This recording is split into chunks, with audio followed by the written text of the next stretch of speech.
NXT took place last Wednesday night. I apologize for this late review. I'm finally getting a chance to review it. So this whole storyline and this whole show has really been built around the invasion from Raw and SmackDown, in which NXT appeared on both shows. Last week, Halloween actually, day after Halloween, November 1st, was the whole Saudi Arabia incident. I don't want to get into that. I know the whole bullshit reporting. There's this whole beef right now with Seth Rollins and Dave Meltzer. I'm going to leave that alone, but what happened was, in Saudi Arabia, it was a disaster. They had the flight missing. It was a delayed flight or whatever, so it took SmackDown to be written, and on Friday night, they got the guys they needed vitally to be on the show. They had 20 guys there. And they picked out some wrestlers from NXT, and they changed the whole thing and became NXT Invasion. Raw was the same thing, NXT Invasion. So this is the aftermath. And what you have here is you have the OC. They start to show off, and it basically starts it off as a revenge angle with the OC. AJ Styles, Carl Anderson, Luke Gallows enter the building, and they showed footage earlier, after which they jumped the Undisputed Era outside, beat them down, and really put a beating on them, and they beat some guy up in the ring, and they get in the ring, and they say, "This is NXT." The fans are chanting NXT, and it really feels like, hey, it's kind of like a mini wrestling war. It's actually fun to watch. It's really entertaining. I really hope they would never do something like a Nexus again, because that was an angle, but this whole thing, just every year on Survivor Series, Raw, SmackDown, NXT feud, it's actually pretty cool. But please no NXT Invasion Nexus, and they fucked that up so bad. So, the AJ is saying, "We're bringing the war to you." Then he's interrupted by Tommaso Ciampa. They have a war of words. Ciampa calls, or Styles calls Ciampa big enough a bitch to come out. And, it was a good promo, and it sets up a 6-man tag for the main events. Good angle to start off. You had Pete Dunne and Damian Priest. Very good match up here. Both the guys are really good. Pete Dunne's one of the best wrestlers in the company. He's up there. He's probably in the top 5. Him and Tyler Bate, both of them are fantastic. Pete Dunne's a fantastic worker. He had a damn good match up here with Damian Priest. A bit surprised they beat Priest this early, but Dunne gets the win with the submission. After match, you have Kelly and Dane come out, beats down Pete Dunne, and then you have Damian Priest try to make the save, but he gets beat down too. He gets thrown into the steps. Looks like probably triple threat match, maybe at the TakeOver show before Survivor Series in a few weeks. That's probably where we're going. But good angle. They go backstage with Kathy Kelly and Dakota Kai, and this was well done. Dakota's really nervous, and they've had Shayna kind of bully her last year. It's almost like a prison bitch kind of thing when she sees Dakota. Dakota's really scared of Shayna, and they would do stuff where she would I think they'd have Nikki Cross or someone save Dakota from Shayna, or that stuff like that a couple years ago. But they have a match later on the show. First, we get another women's match. You have Tainara Conti and Santana Garrett. Tainara Conti can be a star. She is smoking hot. She's a hot Brazilian chick. She loves to say Latinas do it better. That's always her her hashtag on Instagram if you follow her, which you really should. And we'll see about that. But she faced another Latina, Santana Garrett. So they did well. I thought Santana, they beat her quickly. This was really more of a showcase for Tainara.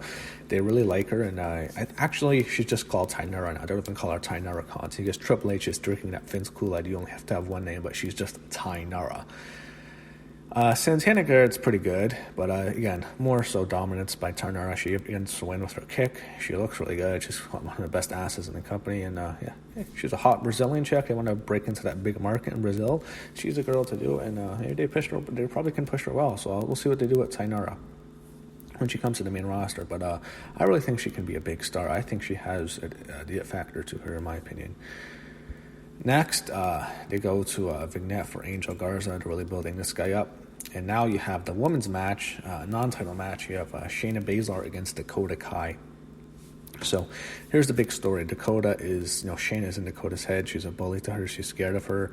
they did well here. Dakota had to showcase. They gave her fight. She was a warrior. She fought Shayna Baszler. She gave her everything she had in her. Eventually, she had to succumb to her wounds. Shayna's a good heel. I'm not a fan of Shayna's champ for this long. I think it's kind of boring. And Shayna's doing the big triple threat with Becky and Bayley. So I don't know what the situation is for War Games, but the match they had here was very entertaining. It was a good matchup here.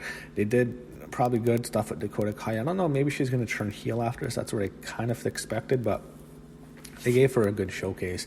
Eventually, she submits to the rear naked choke, whatever it's called, the clutch, and she taps out. And after that, Marina Shafir and Jessamine Duke beat her down. But then you have Tegan Nox, Candice LeRae, and Ripley run in. They make the save, but then you have Io Shirai and Bianca Belair come out, and they're part of the Horsewomen. They fight them, and then Mia Yim comes out of nowhere with the kendo stick, beats everyone's ass, good hits with the kendo stick, clears the ring, and she gets cheers from the crowd, and they all checked on Dakota Kai, so it looks like that's what they're doing. I don't know if it's 4-4, 5-on-5, I'm not sure. I think Shane is probably not going to be in it because she's wrestling on Survivor Series, so I don't know the whole thing, but I think we know what Rhea's team is. You had Ciampa cut a promo on the OC, which was good. They hyped up Isaiah Swerve Scott. Who's loves swerves. Russo's favorite. Angel Garza and Tony Nese, good showcase for Angel Garza. It was good. It was fine. I like Angel Garza. He has some potential here. Tony Nese, I don't know much about him, but after the match is set by Big Angle with Leo Rush and Angel Garza, they probably want to go to that next for the Cruiserweight title. They set it up.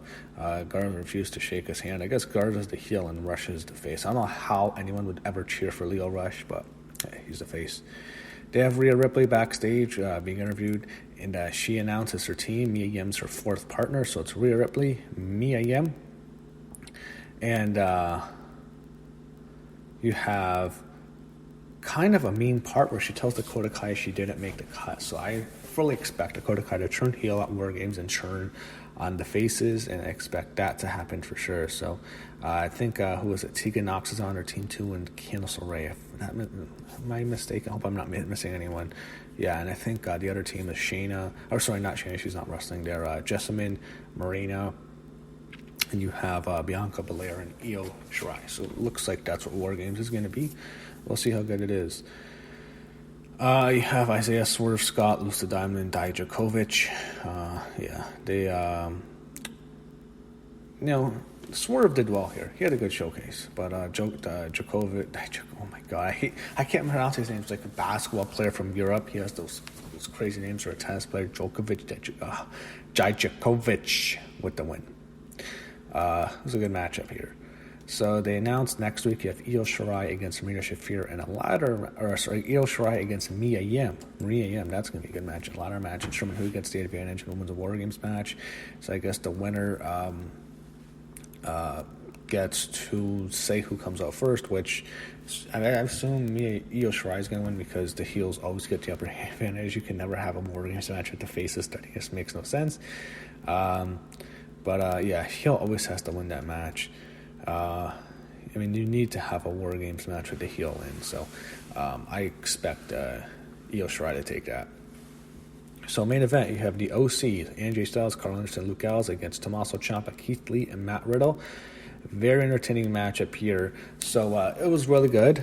I'm a big fan of all the guys here. I think Matt Riddle's a star. I think Keith Lee is a star. Ciampa obviously can be a star, just his size. I think Vince might not push him. Him and Gargano are going to have that same problem. But the OC, they're the big heels. They're the showcased ones. OC is great. I love their theme song too, that heavy metal song. But eventually how this ends in a no contest. There's a non-finish. It basically is an angle to close the show. We had Finn Balor cause a distraction. Adam Cole do a run-in. There was a ref bomb. It was just all melee. They're setting everything up for War Games. I don't know exactly where they're going for everything, but that's really was the whole plan. So it was a fine main event. It was a really good show. I thought NXT did well tonight, and went last Wednesday night, and good show for WWE.